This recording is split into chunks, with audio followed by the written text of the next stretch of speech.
There we go. What's going on, everybody? This is your boy Tony Hadnot, and I am here with my bro, Ken Folk, and we are. Super Hadnot Bros, and we are a podcast about nothing because a conversation about nothing is a conversation about any and everything. We also might be holding the title for the most inconsistent Hey man, podcast ever, shit be happening, but man. You can't help you that know, shit, man. life be out here lifing, man. And life been on some bullshit here lately, but Yeah, man. you But you know what? We gonna make it through. You know what I'm saying? hey, We you just gonna make gotta you up gotta for it. you gotta push through. That's Yeah, that's all you can do. yeah. You can't really you control what you can and keep moving. For sure, for sure. So anyway, so what's been up with you? Man, just work and whatnot, birthdays and everybody just had a birthday and whatnot in the past month or so. So we had a lot back and forth going to Baytown, Houston, uh, all that good stuff, taking care of everybody's birthdays, getting ready for back to school. So, you know what? I thought about it and I talked with Sean the other day. We need to go in here and say, we don't know these kids. We don't know nothing about these people. We out here, you know what I'm saying? We got to take care of these niggas, and they always need this, need that. Man, it get rough around that back to school time, man. So, you Oh know what? yeah. They got some people in this world that don't care about their kids at all. They don't work full-time jobs. They don't do a lot of stuff. Living happy, carefree. We out here being productive parents and shit, and struggling out here, man. The struggle is real, right? Yeah, man. Just dealing with the kids alone is enough. Then you got the schools you got to deal with, the traveling back and forth all the time. These kids want to be successful for some reason and shit. Everybody want to be in a part of some organization. They want to play ball. They want to be smart and all this other shit. You know what I'm saying? And it makes us have to attend a lot of stuff. It is what it is. You do it, you do it for Even your if they kids, don't man. care, they living their life, dog. They living their best fucking life. You do it for your kids, but hey, look, you only got what? Technically, technically almost one more to go. It's like you got one and a half to go.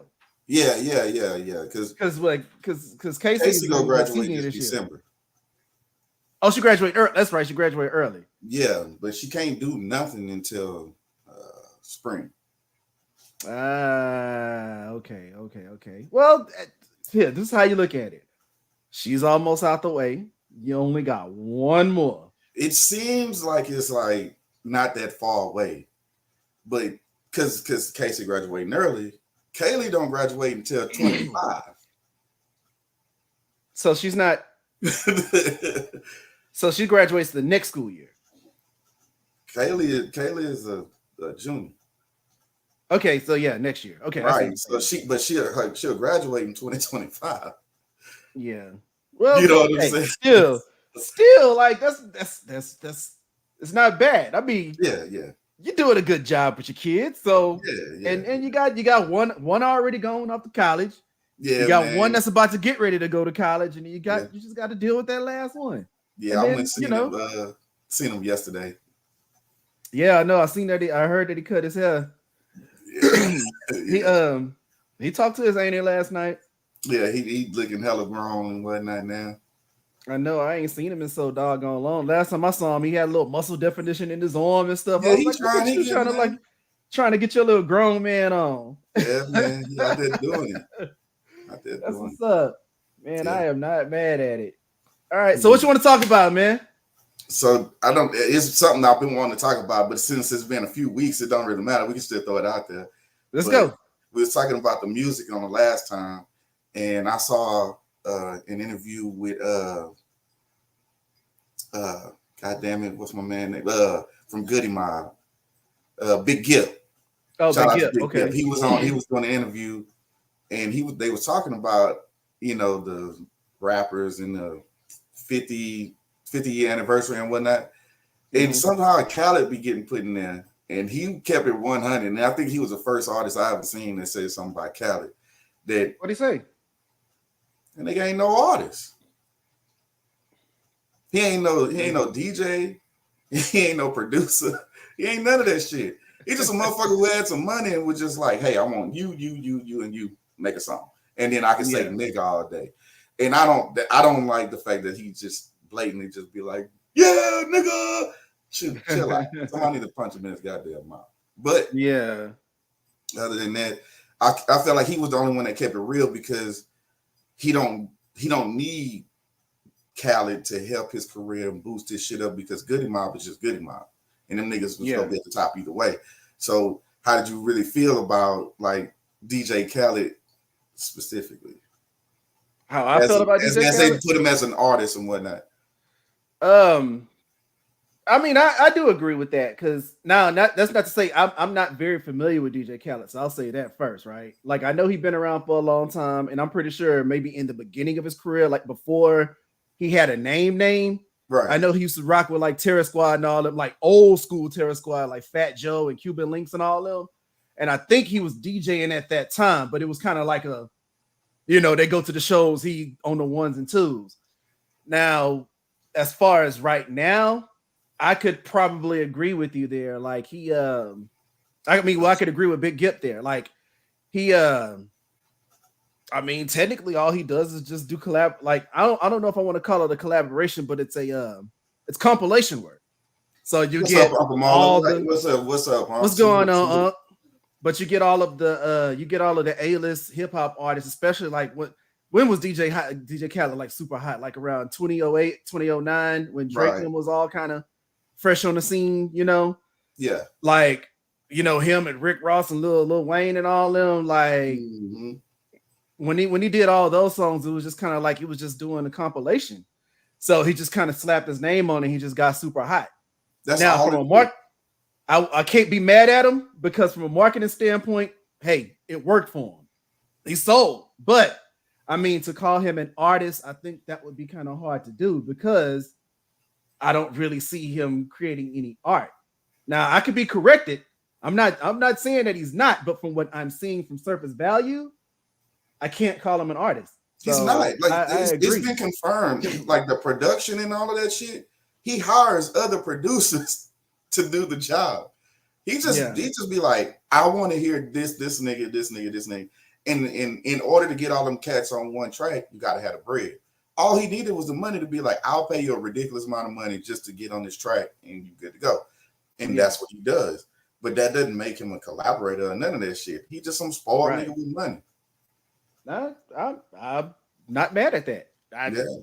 I can't disagree. I mean, yeah, I saw that shit and I was just like, I think he was the first one to actually say something about that shit. Most of them niggas scared to say something because they want. I think I've heard it before. I think I've heard it before, but I can't.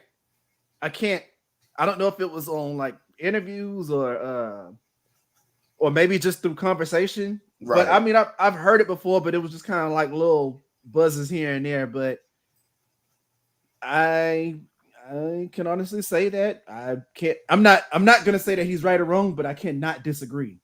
I can't disagree with that. So yeah. I mean, I feel like I still don't like the fact that he say nigga so much. I think that bothers me the most. Yeah. He's one, and I know Fat Joe gets that a lot too. I can't stand that shit either.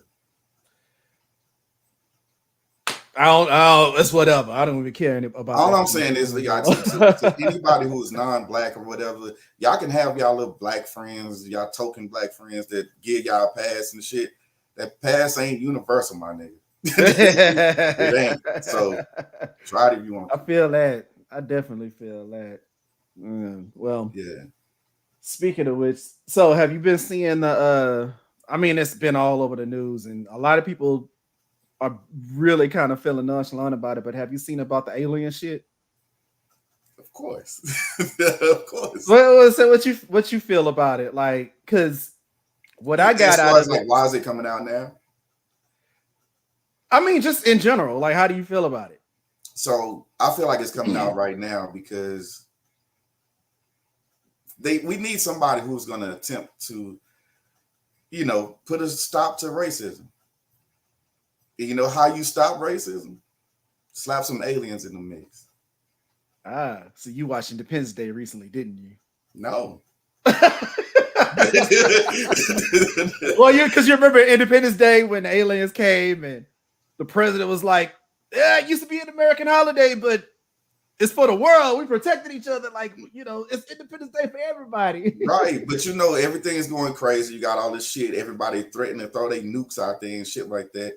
And I feel like the aliens they need our planet for something. So them niggas want to interfere and be like, you know what, we don't need y'all blowing the entire fucking world up. So we need y'all to calm it down. And the only way to do that shit is them niggas pop up. Yeah. Well, I don't know, man. I don't know if you watched like the little whistleblower, the hearing for it.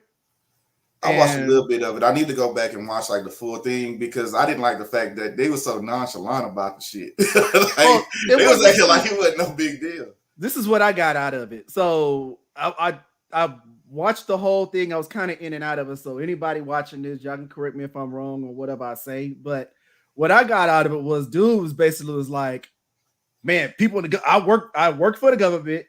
Other people in the government in this department about extraterrestrial UFO shit told me that the government was holding alien spacecraft and that they saw the two pilots, and the two pilots were the remains of something that wasn't human. Right. And so they was like, we got it. They were basically like, we got it. But the people who were listening to the hearing, I guess I don't know what the people are called, the judge or whatever, right? Yeah. Whatever he was. Those people, I kind of got the idea that they were skeptical, but curious at the same time. It was like, man, you bullshitting, but go on. Yeah, you know. Yeah. But here's the thing that I didn't really understand was that, again, and I could be corrected, the guy, the main whistleblower guy, right? They were asking him a lot of specific questions, but his clearance wasn't high enough to answer the questions. He was basically just kind of like, well, such and such said this. Right. But I'm not at clearance to give you those answers. Yeah.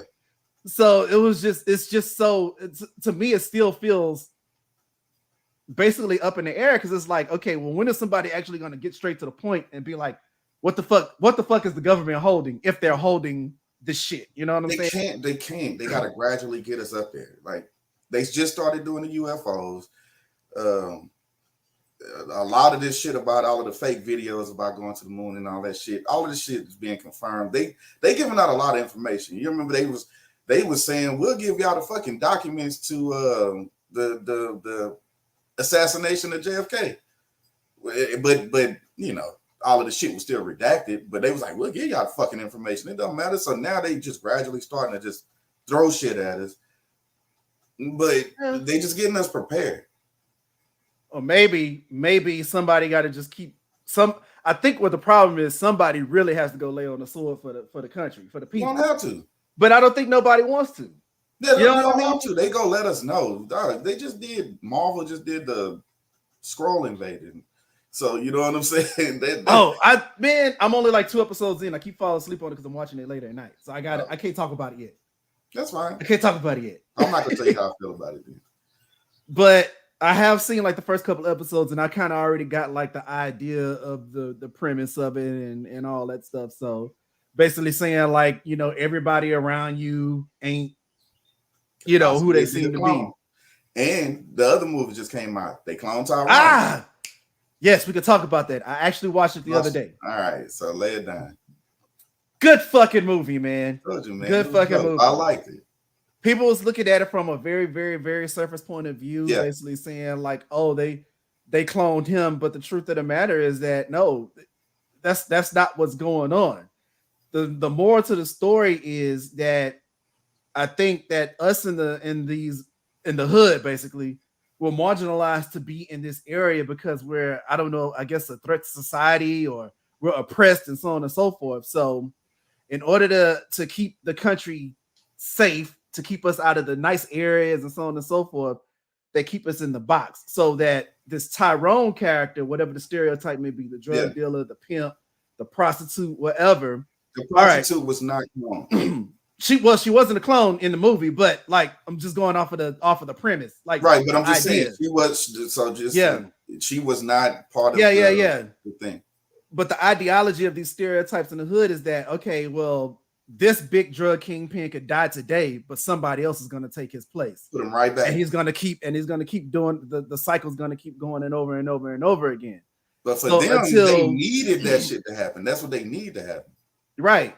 But for us in order to realize that this is an ongoing cycle and that the so-called proverbial man Right. is keeping us this way. We need to stop going with the flow, wake the fuck up, and go retaliate. And not in the fashion that they did in the movie, Right. but like use your fucking brain and break the stereotype and understand that there's life beyond the stoop, life beyond the block, life beyond the neighborhood, and so on and so forth. And use yourself as an example to say that, hey, we are more than just this. We're not monolithic. We're like, we could be so much more. Don't let the so-called oppressor put us in the box. Yeah. That's what I got out of it. Right. Right. And that's pretty much it. So it was a message to black people. And the ones who was like, oh, this shit was stupid, they didn't get that shit. Yeah. What was the first thing that Jamie Foxx character did whenever he saw that powder? That nigga snorted that shit. Why? He went straight to it. He went straight to it. But this shit is just something that they sprinkle on a little dab of everything that is considered black people shit. And we all just go along with it. But that's the other thing, is that the fried chicken, the coke, the drugs, the drink, all of the products and stuff like that. The church. We always related to being black, but we're not the ones creating these products. At least not the commercial shit. You know what I'm saying? Right. It's like the drug thing, the cocaine, the weed, all that shit. Black people don't bring that shit into the neighborhoods. No. You know what I'm saying? That's got to come from somewhere else. That shit come from out of the country to the motherfucker that's got all the money that supplies that shit, and then all we do is just buy that shit off of them and redistribute it to our own people. Right, so, but they'll sit there and let us do this shit all day long, killing our communities. And we do it, right? And they just monitor us, because to them it's an easy fix. It's a win-win. You got the dope man out there, so he go get robbed, whatever. That's fine. That means he's off the street and stop killing people that he was serving to, and then whoever killed him, they supposed to go for life. So now we didn't took care of a nice little group of y'all. But it just keep happening over and over because we think that shit cool. And I thought it was fascinating that, like, he was like, we need the drug dealer and the pimp. And old girl was kind of like confused. He was like, we don't need a hoe. He says, y'all dime a dozen. Y'all expendable, right? Because the thing is, you don't have to convince them women to be hoes. They just doing it on their own. Yeah. So you know what I'm saying? It was like, we can find one of y'all anywhere. Even the women who not actually hoes, they still have the whole tendencies. They wear the whole uniform. So to them, they like, y'all diamond, y'all anywhere we go find one of you. You know what I'm saying? So it's not a big deal. But every dude ain't gonna be the dope man. Niggas don't understand. If you gonna sell dope and shit like that and really be in the game, you gotta have a different type of heart and mindset. That shit ain't for everybody. If you go be pimping, that shit ain't for everybody. You know what I'm saying? Hoeing has become a normal thing. You can just hold, like Pimp C said, Pimpin' Ain't Dead. It just went to the website. So shit, now a bitch can just sit at home and take her clothes off and wander around for a little bit and make money off of it. That's still home.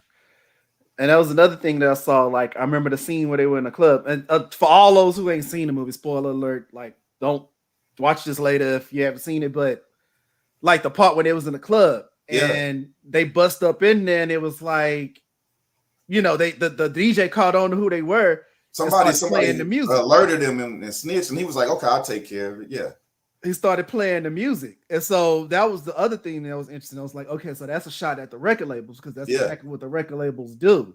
And I'm not talking about the black-owned record labels, even though technically they're kind of a part of the process too, in a sense. But it's say for instance, you take the big name record labels. I'm not talking about your Def Jams, and I'm talking about your Universals. The ones that are above them. The big record labels that are owned by basically white people or Jewish people or whoever owns it, right? Like, what they see value in the things that hurt us. So it was like, oh, this is the music that they like? All right, let's keep it dumbed down and make it appealing to them because that's what they think is cool. And so I noticed that he slowed the music down, like played the music, and it caught their attention and it distracted them from what was really going on. Yeah. And that's the mindset. I think that's one of the biggest mindsets that we have, And don't get me wrong. I'm as a black dude, I am proud a black dude. I don't really listen to like super like I'm not on the Hotep shit or nothing like that. But I'm not gonna lie, like I feel like a lot of times we are distracted from a lot of truth going on in the world by like what they did in the music. The chicken, the drugs, the music, the all that shit. So like Right, but it and made a that's lot of for sense. people who sit there and they want to be like, man, just let us live. We having fun. That's the difference is they still once they get into the mindset of certain people, people just follow that shit. And they say, you know, you just dumb as hell. You going around just you're not even thinking about the shit you're doing. And that's Right. why they were just like, y'all dumb a dozen. You got these niggas. Everybody want to be the dope man. Everybody want to be the pimp. Yep. Everybody want to be the hoe. So all of these three are always go fuck up everything in their own community. They go fuck up everything. And then the other part that I think a lot of people, if you really pay attention to, is that pay attention to like all of the people who were in place to distribute all of these different things, right? The DJ, the guy at the chicken place, they all were like white dudes, but they all had like afros and shit. Well, so they were supposed to be Jewish, and they just had a thing where they trying to force Jamie Foxx to come out with a public apology for killing the Jews in the movie.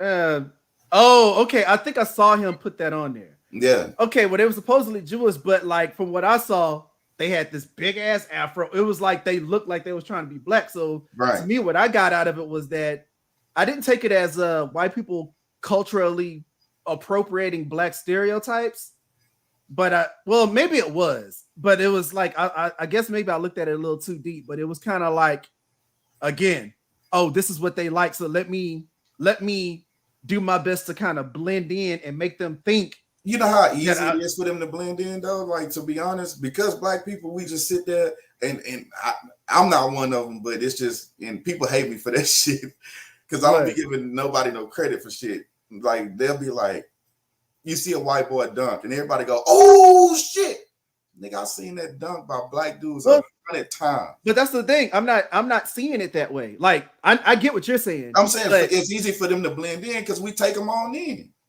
Yeah, but I'm not talking about that. Like, I'm not talking about, like, say for instance, like an Eminem or some shit like that. Right. Like, he could rap or whatever, but he a white dude. We give him props because he's white and can rap.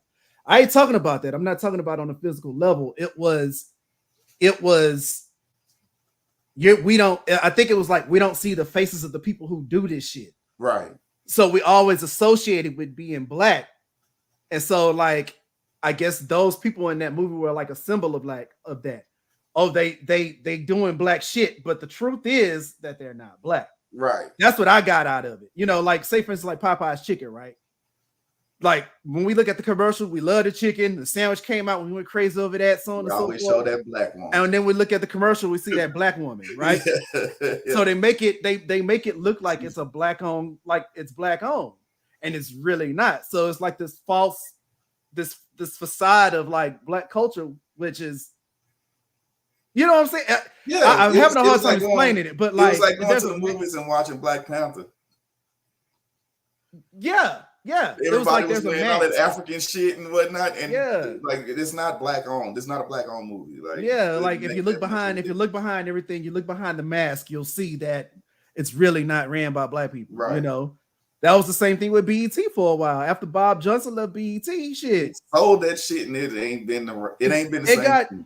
It got dumb. Like, I remember there was a group called Little Brother that I rock with. Yeah. There's a group called Little Brother I rock with. They had a song called Loving It, and the video was dope as hell. Fonte is one of the best lyricists. I talk about it all the time on it. They did not play the video because they said the video was too smart. Yeah. No lie. The video was too smart to be on BET. Yeah, you're right. That's exactly right. They do their best to look like us, but they're hiding their hands.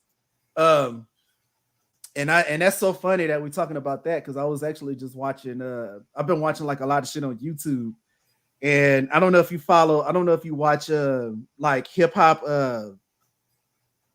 what's the name of it? Stunted Growth. I don't know if you watch that on YouTube. Yeah, I watched a couple of his episodes, yeah. Okay, those are good. And then there's another one, hip hop something, but they were talking about basically like the people who are outside of hip hop, and they come in and appropriate the culture. And I was like, dang, there are a couple of artists. There are a couple of white artists I've actually seen do it. It's a lot of them. What's his name? Post Malone. Post Malone. He was one of them that came in, tatted up his whole goddamn body, did a couple of songs, but he was able to get like the hottest artist that was around all of a sudden on to co-sign for him. He made all his money and then dipped. Now he's doing like folk songs. Yeah, that's what I'm like, and I'm the same thing with MGK. Like MGK came out, did the same shit. You know, he was supposed to be the next hot white dude, and I'm not hating on these guys. I don't want nobody to get this misconstrued because I really don't give a shit. I don't listen to their music, but yeah, they come out, they do that, they appeal to our audience, they go to the music, they get to the top, they come off as being real ones, and then all of a sudden now you got Guns and now you're doing Guns N' Roses music. But and that's what I'm saying. The reason they got to the top so fast is because we allowed that shit. Like if there was a new black artist right now that really wanted to get out there, it'd be hard for him to get the top names to jump on the song with him. Nobody knew who the fuck Post Malone was and none of this shit. And all of a sudden, you get the top artist to do a couple of songs, and boom, he's straight to the top, made his money, and then he's like, all right, appreciate it, niggas, out. And that's it. There has been only a couple of white artists that I've rocked with that I'm not saying whether or not they appropriated the culture, but I can say that they stayed true to themselves throughout their run in hip hop. I will give that to Eminem. I'll give Eminem that. I'm not the biggest Eminem fan, but I'll give him that. I felt the same way about Mac Miller. I thought Mac Miller was a dope artist, not because he was a white artist that was dope. I just thought Mac Miller was Mac Miller. I have to sing you some of his music. Mac Miller was dope, but when you listen to, but what I'm saying is like when Mac Miller made music, he didn't do it like, let's say, I went through the struggle. Right. No, he was like, nah, I'm just a white dude that can spit. And he just spit about whatever the hell he was spitting about, whatever was going on in his life. Like truly spit about whatever was going on in his life. Yeah. And I thought Yellow Wolf was actually kind of a dope artist too. I didn't listen to so much of his music, but I like one album. Yeah, but what's the name? What's the older cat? A lot of people don't. You really gotta know, really like hip hop to know who I'm talking about. But is it R.A. the Rugged Man? Yeah, he's actually a dope white artist. That I'm just like, okay, he's they didn't push like him he's genuinely either, him. though. No, he's not. He's not. But those are the ones that I'd be like, okay, I fuck with them. But like, yeah, you look at these Post Malones and MGKs and Kid Rocks and all of them, and it's just kind of like they let Miley Cyrus do it. Christina Aguilera, they let all of them do that shit. They came in, did a couple of songs with these black artists, and then was like, all right, out. They let Jennifer Lopez do it. You know what I mean? If we're gonna keep it real, that's what she is, because she can't sing for nothing, man. And I'm tired of people talking about it. They see a chick with a fat ass, they be like, she got a J-Lo ass. J-Lo don't have no ass like people talking about. They need to calm down. Oh, Alchemist. Yeah, you're right. Alchemist is dope. I like Alchemist. Alchemist and his brother Evidence from Dilated Peoples. Yeah. Right, but see, at the same time, they still not going mainstream and shit like that or whatever. No, they don't get a lot of mainstream appeal. What's that boy name? Logic. And it's because he's mixed. He's black and white, so he feels like if you look at him, he look white as hell. You know what I'm saying? I see now that conversation is hard to jump into. Right. Because he is mixed, but he just happened to pick up on more of the white gene is more dominant in him. But Jennifer it's like Lopez did steal that song. I can't. Like I know a lot of people get mad at Logic for saying the word nigga, but I'm like, shit, I can't get mad at Logic for saying nigga if J. Cole can say it, because J. Cole is mixed. Yeah, but you know what I'm saying? Okay, what I'm saying is he still he leans toward most of his white side. So basically, what I'm saying is, in order for him to get to that position, he used that whiteness to get to that spot. You know what I'm saying? If he looked like a black man and was spitting like that, he wouldn't get no love. I can agree with that, but Logic is a very unique case for me, just because I know that he's mixed, but he does look more like a white dude. I don't know. I never really listened to a lot of Logic music, so I Me don't. either, and I'm I still don't not know. going to. Just like you said, I'm not gonna listen to it because he dead or whatever. Because I didn't listen to him before, so it's not like all of a sudden I need to start jamming him and shit like that. Yeah, I but you know what? When Yeah, I caught on the he Mac can do Miller, a lot of mixtapes and whatnot, but that's still there's a lot of cats out here doing mixtapes and actually got better bars and the appearance and everything, but they will never get to that status because they don't look like him. okay,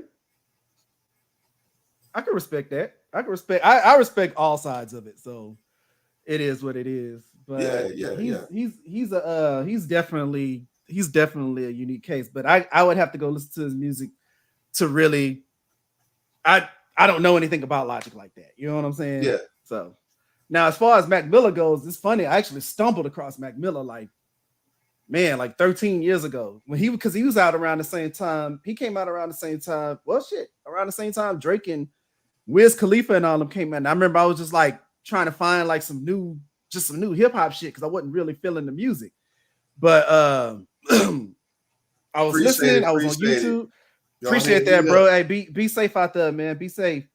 I was looking for new music, and I was on YouTube, and I was like just trying to find new hip hop music, whatever. And I didn't know what Mac Miller looked like. Right. And I just heard one of his songs. I was like, oh, this dude is dope. And then the song went to, I did my research. I was like, oh, it's a white boy or whatever, He pulled a Paul Wall. Yeah, basically he pulled a Paul Wall. But I mean, I went back and I just started listening to more and more of his shit just because just on the strength of that first song that I heard from him, I was like, oh, this dude is just dope. So I've just been rocking with him ever since. But I do get what you're saying. Like a lot of people may not have known who he was before he got on, and they listen to his music, and all of a sudden he's getting the pass because he just happened to be a white dude that can spit. So yeah. I get it. Yeah, I mean, it is what it is. It is, yeah, for sure. But it's like these niggas dating these white girls because they got braids. They like, look at them with their little braids and shit like that. Man, nigga, we've been seeing these black queens with their braids, man. Calm your ass down. But back to the movie, man. I really thought whoever was behind this movie did an excellent job. I believe this was his first movie. Are you serious? Yeah. Oh, well, dang, he did it. They did an excellent job because a lot of times I'm that dude. Like when a new Netflix movie comes out, I'm so skeptical right now because I always hear the hype. I'm not one to follow hype. So when I saw the hype behind it, and I've tried to go and watch these movies that people love, and I just be like, oh, that shit trash. Like I'm whatever. So when They Clone Tyrone came out, I was like, man, I'm not gonna watch that shit. Like it took me a little minute before I watched it. Yeah, but then I remember after me and you talked about it, you was telling me, and then I started kind of seeing like the little reviews and stuff. I was like, all right, fuck it, I'm gonna sit. I ain't had nothing to do, so I was like, fuck it, I'm gonna sit here and watch it. So, shit, I sat there and watched it. I was blown away, man, because it was one of those movies like I said, if you watch it for surface value, you won't understand it. But if you're a person that likes to read between the lines and really see the topic at hand, it makes a lot of sense. It's just like have you ever seen that movie with Lakeith Stanfield? Well, he was he worked at the call center. Sorry to bother you. Yeah. That shit. I didn't know what was going on, to be honest. Like when I first watched it, I was like, "What the hell is happening here?" That shit was crazy. It was kind of along the same lines as They Clone Tyrone. Not so much about like the hood shit, but it was just kind of like how people that are basically not white. Like basically how we have to be able to maneuver within the society because it is true. Like we got to code switch. We have to code switch. So like as black people in America, we have to wear this. We literally have to wear a mask every day. Even if the mask is that thin, right? We have to wear that mask in order to so-called fit in this society in order to basically survive, right? Like if I work at the call center, Right. or if I work for a company that is this prestigious company, I have to uphold those standards. I have to look and I'm not so much look, but I have to sound and act like this person, right? So Right. basically, it was And like, it also start off with your name. You can't have a nigga name. yeah. You know what I'm saying? But it was basically kind of like the same thing, and like how we're like oppressed, and how um basically that they just uses as mules to their motives or whatever you want to call it. So that's why it was like them turning into horses and shit. Like it was crazy. But it don't matter because we still fall for it. Yeah, we the only, I tell everybody, man, we the only race that we can't stick to the code. Everybody else does it to the T, man. That's all I'm saying. People clown Hispanics and all of that shit because you might see a couple of them, stuffed in a house and whatnot. But it's so smart the way they do shit. So they'll be in a house and they all be like, okay, cool. It's 5 families in here. Every time we get paid, we all put in together and buy this couch. And then the next paycheck, we buy another couch till we got 5 of them. Then we got beds. Then we got refrigerators. Then we got, everything we need for a fully functioning house. And then then everybody's all right, cool. We all put in. Your family, y'all get out. Y'all go get your own spot. Next week, you go get out. And they just keep doing it over and over into where they always got money to do whatever they need to do because they don't have their pride and shit like that. We can't. You know what? You know what? I'm glad you brought that up. Me and Adrian had a real good conversation in Dallas a while back, and we were talking about that. Like, as far as us, we are so hell bent on finding success, but we don't think about the bigger picture, right? We have a very individualistic mindset. Adrian made a real good point. She was saying, like, if you pay attention to other cultures, even white cultures, as much as they disagree just as much as we do, if you pay attention to other cultures, when their kids go out to college, like the first thing we do when we raise our kids is be like, get the fuck out, get the fuck out of my house. Get the hell out. You're 18 and you're grown. But what they do is, okay, you go to college, you do whatever, but you come back home. But while they're in college, they're teaching their kids how to like invest their money early. Go buy you a house at the age of 18. Right. Buy you a house. You live here. You go to work. Even after you graduate, you're going to stay in this house. You go to work, you stack your bread up and go buy your house in your early 20s. That way you have something to fall. You have an asset in your life. Right? So that way, by the time you get out there, now you're already established, so on and so forth. You can move on and do the next thing for your kids. It's like, I don't know. It's a way of keeping the money. I don't know. It's I can't remember exactly what we were saying, but it was basically like, no, I'm going to show you how to basically invest your money while you're still young. So that way you can know what the hell you got to do when you're out there on your own. So I see it all the time, right? So, even at my job and whatnot, refinery business is all about politics, basically. So everything's about politics, right? But a lot of people who don't work in refineries, they look at it as it's like any other company or whatever, like Walmart or some retail. It don't work like that, right? So you can have this white guy who is a supervisor, and then this other white guy who don't know shit, but because he's white, they don't even have to like each other, but he's still gonna give that dude a chance to rise up and get up because they need to keep their people going up. And they always use an example of, well, he's a good guy. He's pretty nice. Everybody that they know, I mean, I know he's an asshole. He could be a dick, but he's deep down here, a pretty good guy. And that's how they operate. We don't do that shit at all. Every time a black person gets to a position of power or something like that, they close that motherfucking door. They be like, now, don't nobody ask me for shit. They not turning around trying to help nobody out, trying to elevate nobody. Once they get the key to success, they lock the motherfucking door behind them. Yeah. They don't pass their shit down, none of that shit. Oh yeah, that's definitely forget where you come from sort of mentality. And granted, I'm not saying like if you do find a place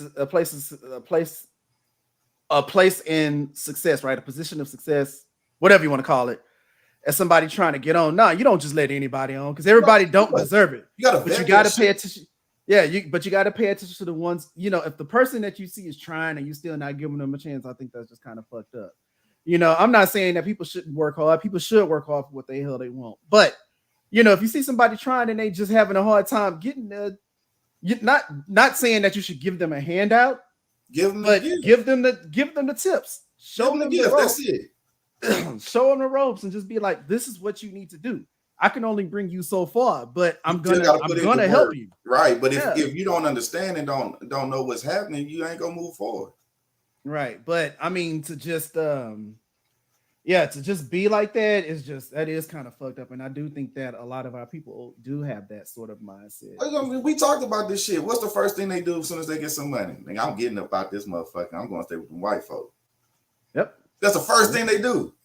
And that's why gentrification is such a big deal. Yeah. That's why gentrification is a thing, because, we have a hard time investing in our own communities because we're so busy attracting wealth and having such I don't even want to call it wealth, but you just get the money, right? We get so attracted to that we think about, oh, this is the lifestyle that I get to live.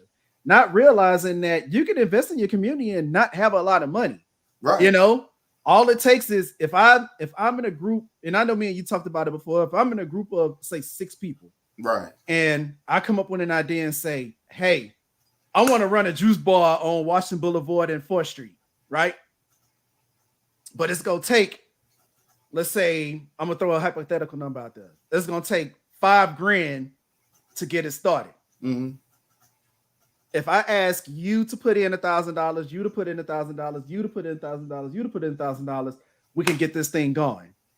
But they looking at it like, shit, $1,000, that's a lot of money. Okay, yeah, $1,000 is a lot of money, but it's a small amount compared to what you're gonna get in return if you come together. Think about it. If your name is on that goddamn deed, or whatever you want to call it, you're gonna get the residual. You're gonna get a fifth of that money. And then we can open up 7 million of these motherfuckers.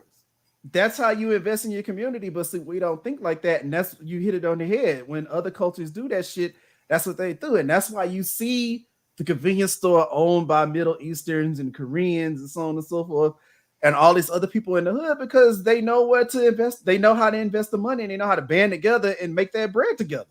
Man, them cats around here, man, that own them convenience stores around the corner and all that shit, it'd be like 7 of them living in one house and they share one car. Yeah. But yeah, and that's they live.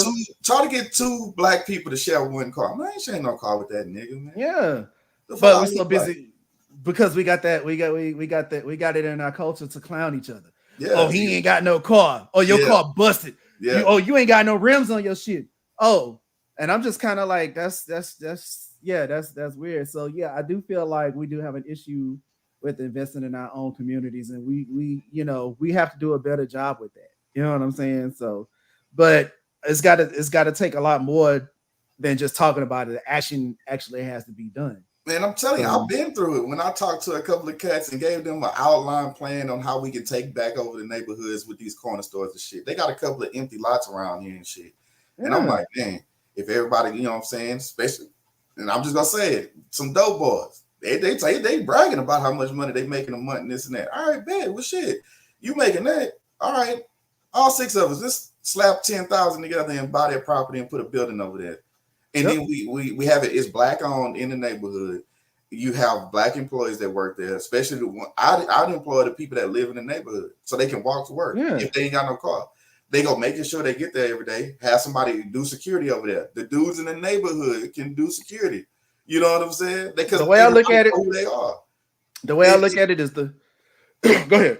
But I was saying at the end of the day, once you take over that one, you start bringing in and take those people away from the other stores, so where they have to get out of there. Then we made enough money to where we could buy them out. Once you do that, we done took back over the neighborhood. They was like, hey, that's a dope ass plan. Good luck finding somebody to help you with that shit. That's really how it is, man. But if you think about it, the hoods are overpopulated anyway. So there's enough people. You can say, all right, let's take 20 people and start this business. Let's take another 20 people and start. Everybody, there's a lot of people. There's still clusters and groups of people within the neighborhood that are all like-minded from one degree to another. So if there's a bunch of artists in the community, all right, let's put up a studio somewhere.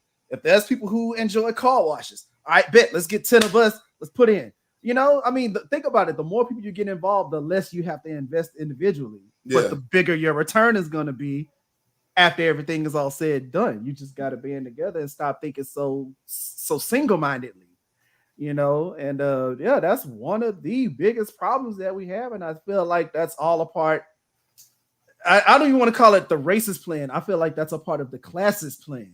No, and that's why the divide and conquer, bro. We get it in every category or whatever. So we just go do black folk people. So we got black people. Then you got light versus dark skin. Then you got the men versus women. Then you got the gays and the straights. Then you got that's what I'm all saying. fight each other. So it's just as long as we have something to split us up, that's all they need. But that's what I'm saying. At the end of the day, it all stems from classism. All of it comes from classism. It's the classist bullshit mentality that's got the world the way it is. The motherfuckers at the top, honestly, they probably don't give a shit about no race and all that. Them motherfuckers, all they care about is money. That's it. Money, because they know that they can use it as a way to make themselves feel like they're better than everybody. And that's but then that's the whole thing. Cold truth. You gotta. They still don't want black people to band together or whatever because it will be too powerful, especially if you. But that's my point.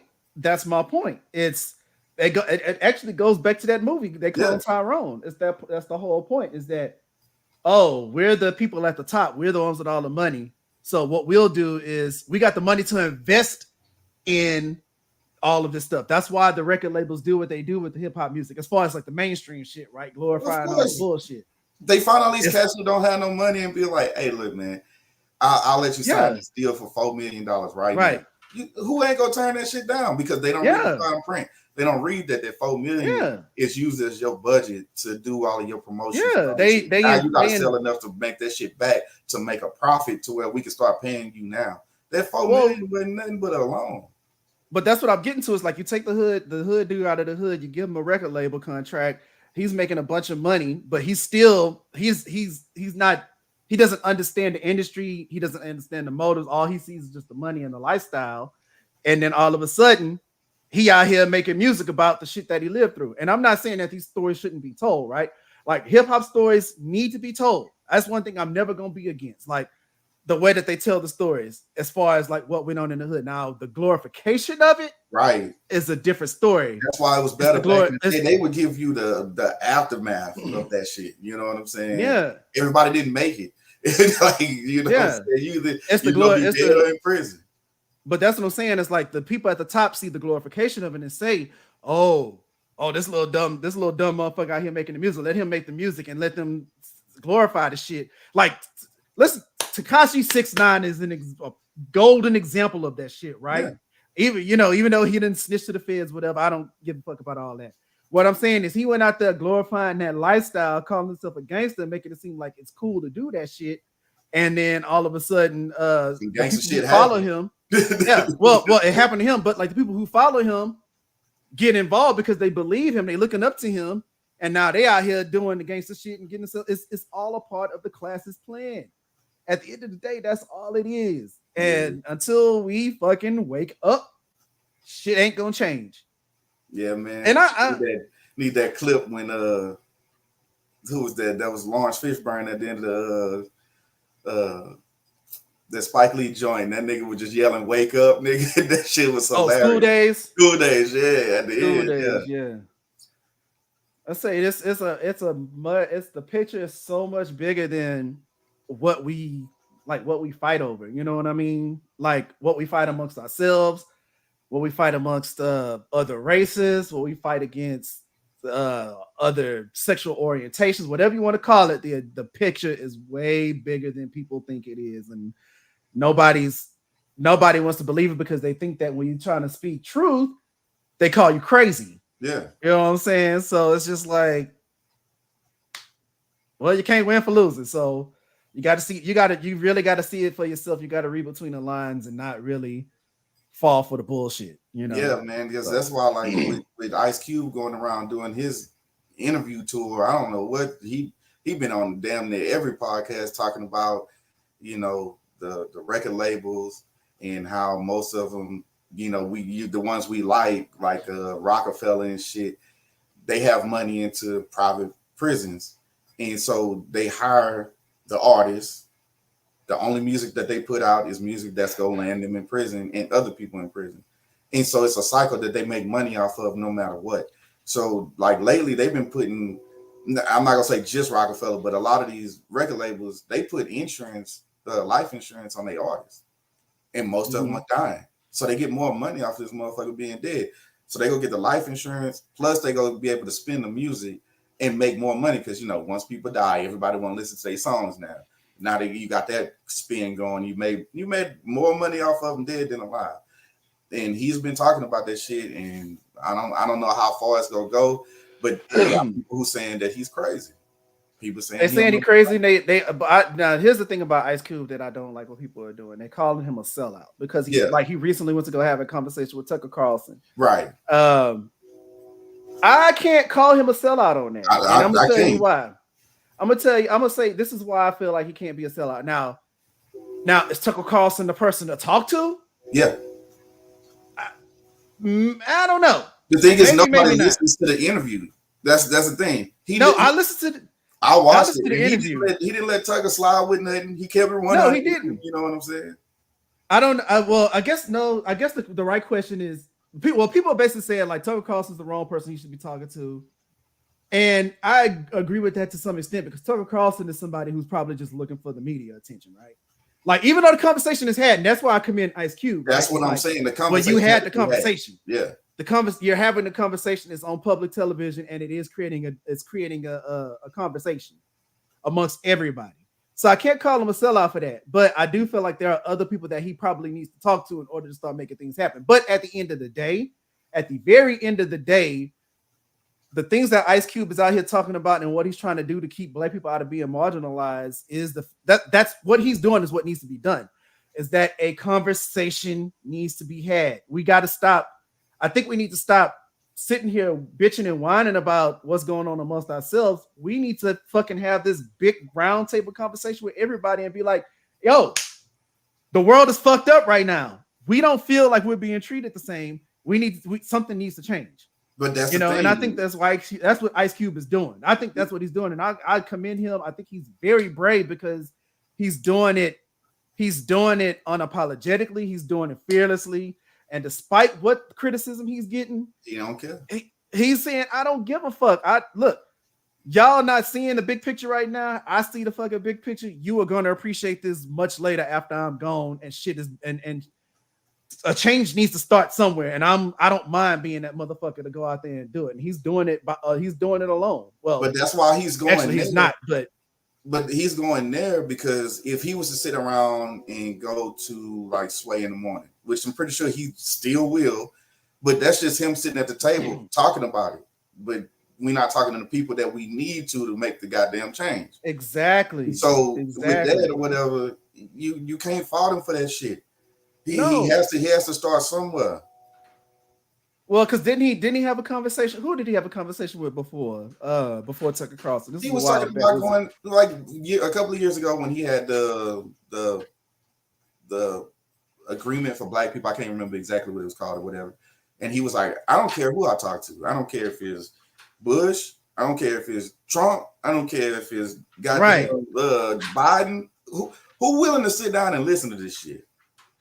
But see, that's the thing. It's like, I think we have it in our mentality that when we go talk to the quote unquote ops, all of a sudden you're a sellout because they're having a sit down conversation. But he didn't have a private conversation. You know what I'm saying? No, he didn't have a private conversation. But here's my thing, right? I just personally feel like being loud and resorting to violence does not solve anything. No. Because at the end of the day, I understand the reasons behind it. Trust me. I do 100%. But the thing at the end of the day is we're still moving on fucking emotion. Yeah. And when you move on emotion, you do not have the ability to rationalize. And if you're trying to push back with violence, and I know the other side, they do the same shit. If you try to fight violence with violence, all you're going to do is get more violence. You're going to push the quote unquote opposition away. So they're still going to continue to do what they do because they're like, shit, them niggas, them niggas coming at us with this. Fuck them niggas. We gon' fuck it. We just gonna keep doing what we doing. No, you got to take two people. You got to take people who can actually sit down and have a civilized fucking conversation. And I'm not saying that shit ain't gonna be tense. It's gonna be uncomfortable. It's gonna be tense than a motherfucker, but a motherfucker that knows how to think, have a conversation, and truly understand what a debate is. A debate is not shouting and trying to get your point. The more that you shout, trying to get your point across, the more that you condescend and aggressively do whatever you can to do to persuade somebody to see your perspective, the more you're gonna turn them away. Right. So you have to be able to have a conversation to where you can, and even if it's agreeing to disagree, still be able to open the conversations that open yourself up to understand what's going on. Yeah. You know, understand what's being said and try to see it from their perspective. That way you can kind of get, that's how you get insight. And that's how people come to agreements, you know? So, but see, that Uncle Marlo, you're right. Trump was the only one that listened and nothing happened or whatever. But at the same time, that conversation was private. And I think that's what people had the problem at. It's a private ass conversation. We don't know what the fuck they talk about. That's why I don't trust Jay-Z with his bullshit. When he be talking about, I'm going to have this conversation with such and such, it's in order to better himself. Ice Cube is trying to better everybody. And his conversation is having it to the public. We can see and hear what's going on, what his actual plan is. Now, the thing with, that's what I'm saying, with him going to see Trump, that conversation should have been broadcast. He should have, that way we can see, did you check him on certain shit? Did you make sure that you got your point across? He did that on Tucker. Now, I will say, with everybody else. Here's the thing that I'll say about the Trump thing, because I know Steve Harvey tried to go talk to Trump. Like, I know several other black celebrities tried to go talk to Trump, and they all caught flack for that shit. I think that's what the issue was with all of them, was that they were all private conversations. But let us see. And this is not. How y'all but here's the thing. Here's the thing. I think this is the thing that nobody really thought about. And this is not justifying Trump at all, right? It's the fact that he was the president. And guess what? You talking to the president of the United States. If he says that he don't want to have a public conversation, it's not. How can you have a public conversation with the president? You know what I'm saying? You can force it. But I mean, I'm sure there's ways you can force it, but photo ops and shit. But look who we talking about. That's what I'm saying. He talked to the wrong ones. You're talking to the wrong guy. So in that aspect, I do feel like maybe the flack was deserved to some extent because the conversation was private. But what can you do? It was fucking Trump. And Trump, I want to have the conversation public. You're going to have it in private. You know, that bullshit. So that's whatever. And he was the president. So it's kind of hard to have a public conversation with the president. But so now you go to anybody else that's willing to sit down and have that public conversation, so y'all can disagree and have. You gotta have a conversation with somebody who can have it publicly, and that and with Ice Cube talking to Tucker Carlson, he did have it publicly. You're right on that. You're definitely right on that. So it's weird, but hey, man, I'm not mad at him. Like I said, he going out there fearlessly. I can't be mad at the brother for that. You know what I'm saying? And I refuse to call him a sellout for doing it. You know what I mean? Yeah, man. I think he's doing what he got to do. Goddamn it. It is what it is. So, but anyhow, man. What else you got? Is that it? I mean, I wanted to talk about that shit when it was going down, but with the girl that faked her goddamn kidnapping, that shit was ridiculous, bro. Did you okay. Let's get it. Let's get to that real quick. So I don't know the story now. Please elaborate, because I've been seeing the memes. I saw the versus Jussie Smollett versus her or whatever. Yeah. What's this story? And what's the young lady's name? Carly something or whatever. Carly Russell, I believe. And she made up this story. So all of a sudden she's going down the highway. She was talking to her family, either her mom or something like that. Said, hold on, I see a baby on the highway. Now we talking about it in the middle of the fucking night. And there's a toddler walking along the side of a goddamn highway. Already fishy. She said, let me call 911. She calls 911. They have a discussion. She said, this baby is walking down, saying what the baby was wearing, blah, blah, blah. All of a sudden, she gets off the phone with 911, calls her cousin. The cousin hears her scream, and then that's it. The girl disappears. So they went on this like everybody kind of trying to say like, why did they make her, such a big deal behind her going like nationally? And it's because it was implied that there was a toddler out there. I don't think if it was just her that they would have gave a fuck. You know what I'm saying? But when she said it was a baby, and shit went public, so they put pressure on the police. It put pressure on like the country to be like, we need to find this woman. So all of a sudden, 48 hours later, she made it back home. Like it wasn't nothing. So all of like they was like, we put out the press that she's safe. So people started having questions like, well, where the fuck is the baby? Where's the baby? Y'all don't give a fuck that this baby is still missing or whatever. Right. They did a whole press conference. They had the FBI, they had the Secret Service, they had everybody getting involved in this. That's a lot of man hours, that's a lot of money from the cities. And it scared the shit out of the people that lived in that area, in that town, because obviously there's a goddamn kidnapping motherfucker on the loose. Like, okay. But then, after they kept getting pressed, she finally, told her lawyer to come out with the truth that she lied and whatnot. And they still don't know exactly why.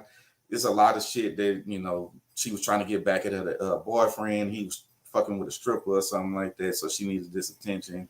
They tried to do all kind of shit, but they couldn't use the mental health bullshit. They was trying it. They was trying to say she was like mentally ill, but she got on her phone and was like looking up shit like, how old do you have to be for an Amber Alert to go out? Do you have to pay for an Amber Alert? She was looking for bus passes to a whole nother place or whatever, and she just disappeared. She left. Okay. She left certain items that was in her car that black people, which when we heard it, was like, she didn't leave that shit. She left her wig, her cell phone, and her smartwatch. She ain't going nowhere without that goddamn wig, dog. I'm just saying. People was like, I don't know, my nigga. She's something about this. Okay. So here's my question. Who was she before any of this happened? Was she just random, whatever? Some nurse or whatever she want to call herself. But then that's what they said. That's why she did it. She got kicked out of nursing school or some shit. And so, she got upset and then freaked out. Basically, in a way, and I say this strongly, in a way, I think everybody kind of fell for her plan. I think everything that's happening behind this situation is probably what she wanted to get. Yeah, it works. Because, some people, how, the old saying, some people feel like bad press is still good press. That's probably what it is. So now she's a meme. Now she's known all over the world. Her name was really talked about.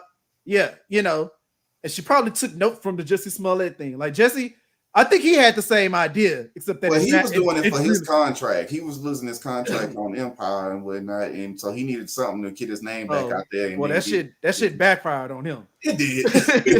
It backfired on him. So it did. But maybe she took notes and was like, "Oh shit, his name's still out there. So fucking, I'm gonna go ahead and plan my own kidnapping. Just I know all this shit gonna happen, even when I release it, because." To me, it just sounds weird that she would tell her lawyer to just be like, just let everybody know it was a ruse. Yeah, she didn't come out. She told the lawyer to go and say something about it. So to be like that, to me, it was like the way that I'm thinking, and I don't know, I have a fucked up way of thinking. But I think it was all a part of her plan. Well, it worked for her and her boyfriend, if you want to say that shit, because he was out there like, y'all need to leave her alone. She's missing. We doing everything we can to find her. So he was like a supportive boyfriend and all that. They fucked around and put this nigga picture on social media and the news and shit, and these hoes went crazy. Oh, he fine. He this and that. This nigga had like 2,000 followers or whatever. That nigga jumped up to like 2 million. He actually wanted to be like on a reality show or something like that now, like from this bullshit. And so now this is how people become famous off of something stupid. I would say it's the shit you do for fame. It's like I don't know if you've been following the Scream movies, but like the more recent ones, that's basically what those movies have been. Yeah. It's so funny because people really go to those extremes to find fame for 15 minutes of that shit, because that's all you're gonna get for this. At the same time, that chick who said she won the lottery, she said she won like the Mega Millions or something like that or whatever. They had her on TV crying. She ran to the store. She hugging the clerk. she got all these people excited. She lied because she said she wanted to be on TV. Now her shit backfired because people was like, "Oh, really?" Yeah, they excited. That bitch ain't getting no publicity at all. None. No, but it's crazy what people will do for fame. Now, thinking outside the box, hey, I give it to you. But here's the thing about thinking outside the box that people don't understand. People always associate it with like good outcomes. Thinking outside the box don't always work out. Let's get that clear, okay? Being creative doesn't always mean that you're gonna win. You know what I'm saying? Yeah. And you might get the media attention, but a lot of times that shit still will not work for you. You know what I'm saying? It will backfire, depending on the circumstances. So, like, think twice about what you want to do whenever you're trying to find fame. That's like everybody being an entrepreneur. Yeah, that don't mean your business is good, bro. Yeah, just because you carry the title don't mean you fucking rich. Yeah. Okay, it don't mean shit. I fell into the little hustle culture hype for a little while, and I realized that shit wasn't it. Shit, now I'm working 3 goddamn jobs. Got 3 jobs, man. I got 3 jobs. But nah, man. I mean, you can't go to those extremes for like. And why? And what is fame? You know what I'm saying? Why do you want fame? Why do you feel? Because it's the new currency. Like, yeah, like why do you crave it so bad that you just feel like your name has to be known? What is clout? Clout ain't shit. It's the new currency. You know, I'm not in the dating market no more and whatnot. But I know at one point we went out somewhere. And it was me and a couple of homies. We chilling and shit. We wasn't even like in no club or nothing. We were just hanging out. Seeing this chick, shot to shot. The bitch asked, "How many followers do you have?" Motherfucker ain't say, "Hey, what's your phone number?" This and that. She was just like, "Let me see your Instagram." Like, let me see how many people following you before y'all even think about giving a number. And it's just like, come on, man, that's the new currency now. So the status is the money now. Yeah, that's why people was paying for the blue checks just to make sure to show people they certified, because obviously that makes you better. I don't fucking know. Yeah, I never understood the blue check thing. I mean, I'm not fixing to pay $15 for a blue check just so I can feel important. That's fuck all that, man. Yeah. Fuck all that. Oh shit, I damn near went through depression trying to follow that social media hype, man. That shit was some bullshit. Yeah, man. They tell it. It's the same bullshit as, man, if you work hard and you can be your own boss, you can do that. If everybody was a goddamn CEO of a company, who the fuck is working for you? Exactly. Like, it don't make sense. It's I'm not saying don't aspire to be an entrepreneur. I'm not saying don't aspire to be successful. I'm not going to even say don't aspire to be famous. If you want to be famous, I say go for it. But like, at least get famous for like a good reason. Well, like they're not learning from this writer's strike or whatever. If people ain't paying attention, that's one thing. They actually starting to expose, how these actors are living.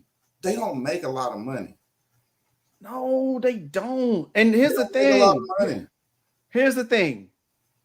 $1 million in today's world ain't really shit. You know what I'm saying? Now, granted, it's more than what I got, but no, that's what I'm saying. I can stretch a smooth meal. You feel me? Yeah. But these actors and shit, because they live this certain lifestyle, that ain't nothing. And most of them, you don't see the same person. But sometimes you see the same person in every movie. So all these other actors that are out there, they not making nothing. I think they said on average they make like $65,000, $70,000 a year. Most of the shit is gifted to them and whatnot.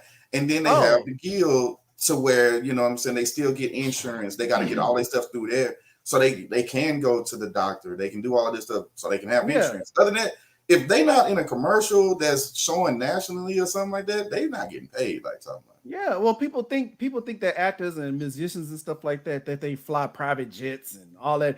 Granted, they make. Let's keep it 100%. They make good money. They live comfortable lives. I'm not gonna say extravagant lives. People be forgetting that when it come to that rich shit, the name brand clothes, the expensive cars, stuff like that. People be thinking that rich people spend $1,000 on a fucking crab dinner. Nah, these celebrities, them motherfuckers are still shopping at Target. That shit Still, how the fuck you think rich people stay rich? Rich people don't stay rich spending $6 million on dumb. I mean, now granted, unless you got fucking Jeff Bezos money, okay, maybe. But everybody ain't got Jeff Bezos money. Yeah. You know what I'm saying? Jeff Bezos got the money to go do stupid, extravagant shit. But what I'm saying is that these your average celebrity, your rapper, your singer, your actor, you know, whatever. Think about it. If they were truly as rich as people think they did, why would they go overseas to go do commercials in Asia? Why would they take on directorial projects that they're trying to push out on their own? Why would they go out and try to start their own record labels? Why would they go out and do all this other shit? That's where the money is. Because because to them in their world, that's their side hustle until they get their shit popping. You know, think about it. Like, if you look at an actor, he was an A-list actor and he was in the biggest movie of the year.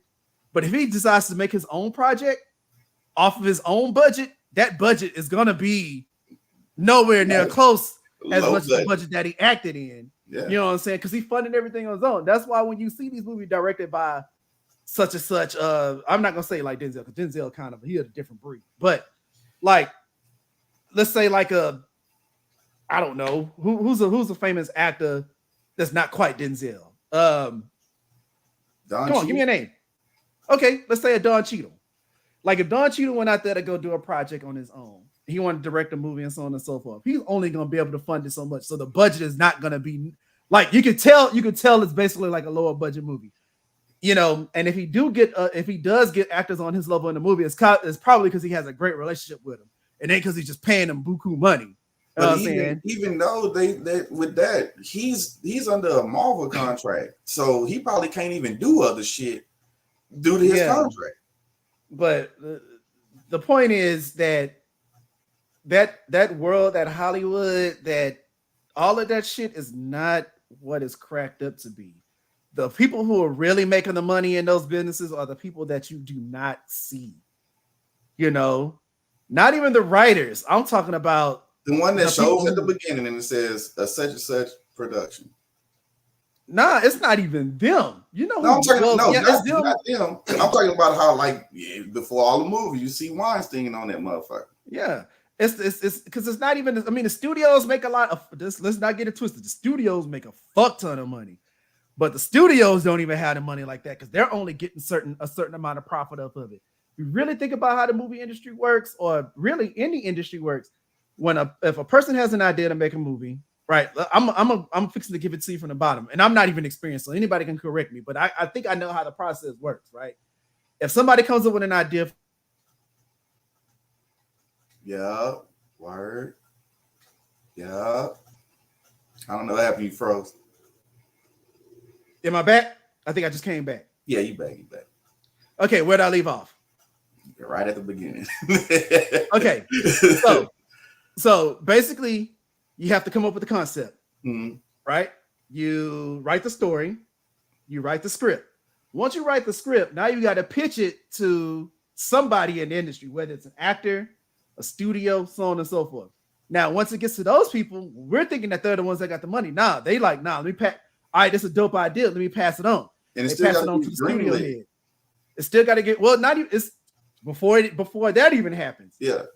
The studio's like, oh, this is a dope movie. We want to make this. Yes, we want to invest in it, but you know what the studio has to do? The studio has to say, we have to raise the funds to produce this project. Yeah. So now, in order to raise the funds, they got to go to the people who do have the money. The people that got the money that fund these movies ain't movie people. It's got to be somebody that's interested in the project, literally. Right. It could be a fucking oil tycoon. It could be a tech billionaire. It could be somebody that's not completely in it. It's probably somebody that just says, oh, you know what? I like kung fu movies. I like that. You know what? I'm going to put into it. But guess who has the say-so in it? They're the ones that have the say-so of the outcome of the movie. So at the end of the day, Once it gets to the top, now it has to filter all the way back down to the bottom, and then the whole project is something completely different than what it was that started. But at the end of the day, everybody up to the studio, they're the ones that really don't have no say so or any kind of control. It's the motherfucker that fucking funds the movie. Yeah. That's where the money is. The people you don't fucking see. Yeah. And that's how it is in all industries. It's a cutthroat game out here, man. It's a very, very, very cutthroat game. So, and shit, real talk. I think that's why the motherfuckers in Hollywood be going crazy as shit, man. Possibly. Well, they just do weird shit, man. There's some weird people out there. They do weird shit because they get exposed to weird shit. Right. Ain't nobody ever seen that weird shit in their normal everyday to-day life. Yeah. You know what I'm saying? The shit they be doing now. Cool. I mean, think about it. Just think about it, man. You get out there, you become a famous actor, you now you get to see the world of the rich and famous, right? These motherfuckers got so much money that they've literally done everything that you could possibly do. You know, so now what happens when you've done everything? In order to have a richer, more spiceful, colorful experience in your life, you gotta go and build a makeshift submarine and take it to the top. Yeah, you gotta go do other shit to get some sort of high, to get this sort of lifting. Yeah.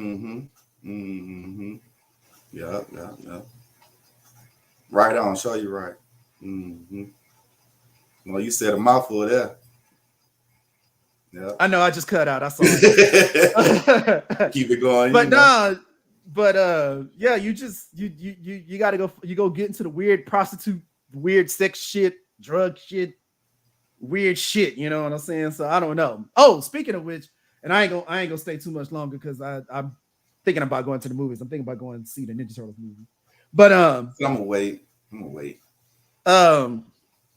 Speaking of which, so what you think? Have you seen the Lizzo story? With her fat shaming? Is that, but then also apparently some of her former employees, backup dancers, stuff like that, are suing her for inappropriate treatment. They went to a strip club and they were saying that she tried to make them eat bananas out of like strippers' vaginas. Yeah. How you feel about that story? Man, I mean, it is what it is. She's a prime example of what happens. You get this chick, the media, they wanted to market her. They was like, man, let's get this big old woman and make her the perfect model for body positivity. And she ran and went with it. They see before the ass, you know what I'm saying? They made her feel like she was on top of the world. I've always seen some of the shit that she was doing because nobody's gonna say anything to her or about her unless you want the backlash. Because anything you say, they go bring it to you because she's supposed to be body positivity and all this other shit. But I've seen videos like on TikTok where she was like acting like she was about to perform fellatio on a nigga and shit. And she knows she got like millions of goddamn children following her and whatnot. They didn't care about that shit. You can see all the shit that she does that's just nasty and to the world or whatever, and nobody's gonna blink an eye.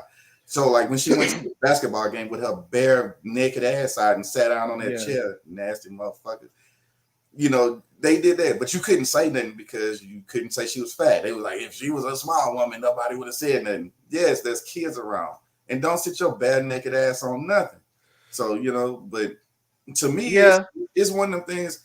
You get what you get when you act like that. It's finally starting to come out. I'm glad them people finally said, you know what?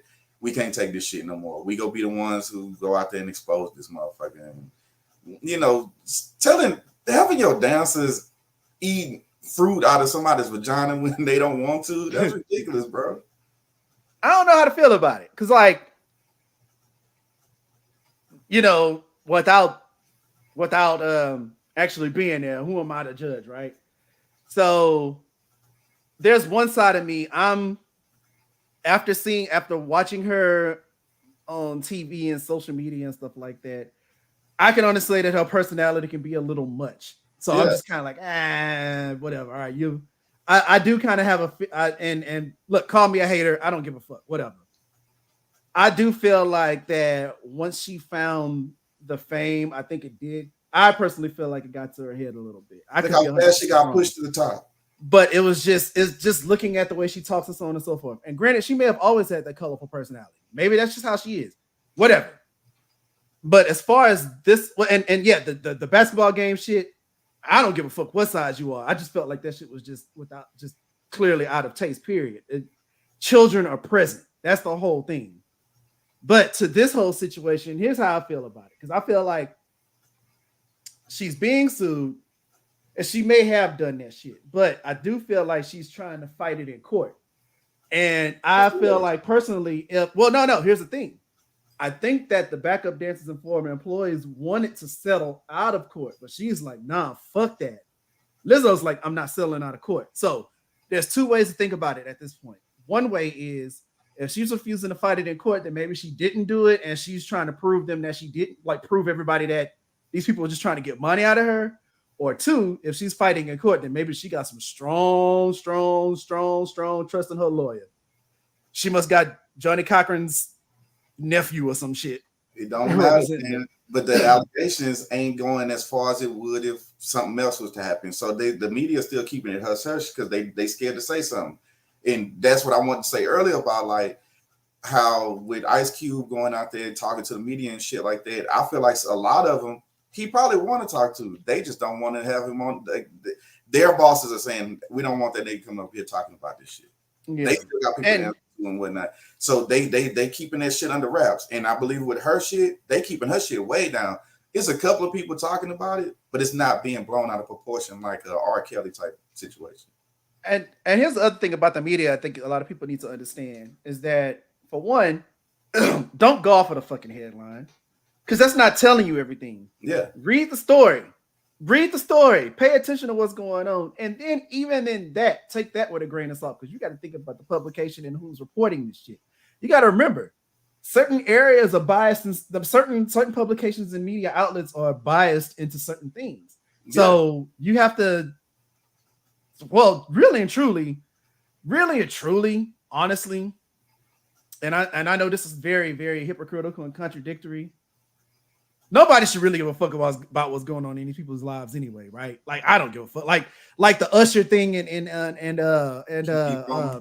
Keke Palmer. I didn't give a that was one of the dumbest things I've ever seen ever. I was like, why are people even weighing in on this shit? That was just a way to shame her boyfriend and call him insecure and all this other shit. I don't, but that's the whole thing. Like, still, why? Who gives a fuck? She got some stuff, she got an album coming out, of course. No. That's not my whole thing. I get what you're saying, but like, I just didn't understand why the public gave it that much power, that much attention. The fact that it, like the conversation that it created, I felt like it was a stupid ass conversation because it's simple. Blow it up, blow it out of proportion, so we wouldn't have to talk about these aliens. It was a stupid conversation because they tried to avoid that conversation with the aliens. So let's talk about this.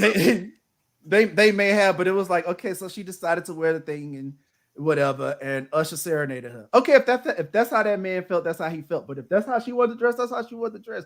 That's their fucking relationship. Who gives like? Every relationship is fucking different. Who gives a shit? They need to take a page out of this woman's book. She's a Canadian model, I believe, or whatever, and she has like vitiligo. So you know what I'm saying, her skin is different and shit. And she was there. She's supposed to be like a top model or something. She was there with her dude though. Was it Usher tried to slide over there? She stood up, sat in her man lap, and was like, "Nope. Not today." Usher was like, "Oh, I see you chose," and then he walked off. Hey, take a page out of that woman's book. She did right. Yeah, she did. I mean, she did. But at the end of the day, who gives a fuck? Like, if she just, if she decided to let Usher serenade her and she willing to go that far with it, then let it be for the streets, man. It is what it is. Like, but at the end of the time, hey, you can do what you want. You grown. At the end of the day, consequences, goddamn. At the end of the day, man, it that was a very unnecessary conversation. I felt like that just got blown way out of it honestly didn't need to happen. But I mean, I guess look, we're talking about it right now, so I don't know. She got an album coming out. But anyway, man, I'm about to start getting ready to roll because I think I'm gonna go see this movie, and What time I ain't got start? nothing else to do. Start in like 45 minutes, so I got to get to the movie theater. Yeah, you know, I But think it'll take you about 3 hours to get there. So no, it ain't gonna take me 3 hours. The movie theater is right up the street, but I yeah, still gotta like get out ready. there in the city life, right up the street is an hour and a half. No, it's the movie theater is in Humble, like it's 30 minutes away. Okay. Or 20, something like that. I don't know. It's not You know how y'all big city folk talk, man. It's right up the road. You know what, man?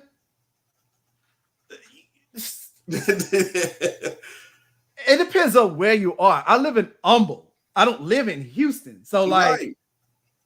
If you really want, like Houston itself is really not all that big. Right. It's just everything around it. Everything around it. But you can do the same stuff you do in Houston in the city that's connected to Houston. But most people will be like, I'm going to Houston to do that shit. No, I mean, there's certain things in Houston that you go do. Like there's certain restaurants that are only there that I can't get to here. So I go to Houston. But man, I mean, don't get me wrong. I drive across this motherfucker every day, like with work and shit like that. Big city folks. Oh, it's an hour easy to get not go somewhere from one end on of a quarter tank of gas. Hey, you'd be surprised we can go on a quarter tank of gas. I learned that living in this motherfucker. Yeah. Shit. You'd be surprised how far you can get on a quarter tank, but the city is. I mean, literally, it's. What I consider to be Houston is literally everything just outside of 610, right? So, but it don't matter. I know everybody that's like in one of the others, they go say, "Oh, I live in Houston." Yeah, because it's the air. It's all the Houston, Baytown. No, Houston, Woodland, Sugarland. I forget what it's called, but it's the metropolitan. It's all like the metropolitan area, or whatever, you know. Yeah, it's a metropolitan area. I think that's the right word. It's a metropolitan area, but Houston itself, I mean, it's big, but it's like not as big as people think it is. You know what I mean? But like I said, people go and somebody say, "Hey man, where you from?" They go first off say Houston. Then you got to ask them which part. And then when you realize if you really know, it's like that's not Houston, bro. But that's why that girl made that song like "You Don't Live in Atlanta" or whatever. You know what I'm saying? Like, everybody claiming all these spots, but they like near Atlanta, but it's not really Atlanta. So yeah, but I mean, that's the same thing. Like in Dallas, there's certain areas around Dallas. You got Dallas, but then you got like Plano and Frisco and not Arlington, but Addison and all those like other little areas. It's if you go up there, you're gonna be like, I was in Dallas. You know? Yeah. So I don't need your shenanigans, Sean. You was taking up for the big cities and shit, and we talk about this all the time. So that's what's up. Because I sleep in Baytown, but we don't do nothing in Baytown. Yeah, we do everything in Houston. It's so weird with Baytown because like for some odd reason, like Baytown is some odd. I noticed that people just say Baytown is Baytown. No, they say it's Houston. Do they really? Yeah. That ain't what I hear Houstonians say. What they don't. That's a different story. Okay, so I'm looking. That's what I said. When I hear Houstonians, just be like, "Shit, it's Baytown." Mm-hmm. You know what I'm saying? You might get a pass if you live in like Humble or some shit like that, but for some odd reason, Baytown just don't get the love, man. Oh man, somebody in Baytown where they live. I live in Houston. I live the street. Yeah. Well, look, I hear some people invited to do the same shit with Beaumont. They do. They be like, I live in Beaumont. They don't want to be associated with. They don't want to be associated with that shit. Yeah, they'll quickly tell you that shit. Yeah. Should have Nevada, then fuck you, nigga. I'm from Beaumont. I live in Beaumont. They be ready to fight your ass. All they try to be cute about the shit and be like, "Oh, I live in Rose City." Oh yeah. Shit, Rose City, two steps away from Nevada. If you sneeze too hard and back up, your ass is invited. You invited. So, yeah. Mm-hmm. Oh man, that's crazy. Yeah. But all right, man. Well, I think we can go ahead and end it here. Yeah. Any shout outs? As always, shout out to Sean, man. Appreciate you. Yeah, shout out to the kids, man. Getting back to school. To all you parents out there, I feel sorry for y'all because we all in the same boat. That back to school shit ain't cool, man. And fuck that tax-free weekend. That ain't nothing but a scam, man. Y'all don't fall for the bullshit. Oh yeah, all they do is just probably jack the price up and then just don't charge you tax for it. So That's pretty much it. Anyway. So yeah, man. You know what I'm saying? The shoes that's normally $2 for $89, them hoes $89 a piece right now. Yep. All right. Well, shout out to Premier Martial Arts Heights. Finally got that out the way. Had a big thing there. Shout out to C. Allen, man. Shout out to C. Allen, man. He had an excellent run with Shoot Your Shot with the school district. He working on. Cam just said shout out to my hair. So yeah, man, big shout out to Cam. Shout out to the hair. Rest in peace to the fro, baby. Rest in peace man, to the fro. let's go. So the Afro drummer is no longer. Now I gotta be the only one in the family holding it down. You know what I'm saying? It's all good. Now he the wave king. You know what I'm saying? He the wave king. Yeah. Well, shout out to your hair, nephew. Shout out to C. Allen with Shoot Your Shot, man. He did an incredible run on with the summer program. It's looking like he's gonna get a fall program, and it's also looking like he might be trying to might be in the race to get another school district on top of that. So shout out to C. Allen, man. I want to say that is it. For all those who have never watched us before, you watch us today. If you love what you watch, be sure to like, share, and comment. We do this because we want to get you guys involved in the conversation. We don't want to just sit here and talk to each other. We want to talk with y'all so we keep the conversation going. Yeah, shout out to everybody. Man, and commenting.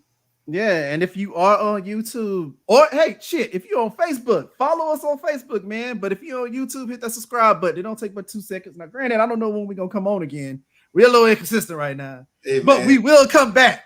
Goddamn right. We will come back. So if you found this entertaining and insightful or whatever the fuck you want to call it, like, give us a follow, man. And if you got beef, say it. If you don't agree, say it. We civilized individuals. We good. Sometimes. Yeah. But other than that, man, we appreciate y'all for tuning in. And then until next time, man. Peace out.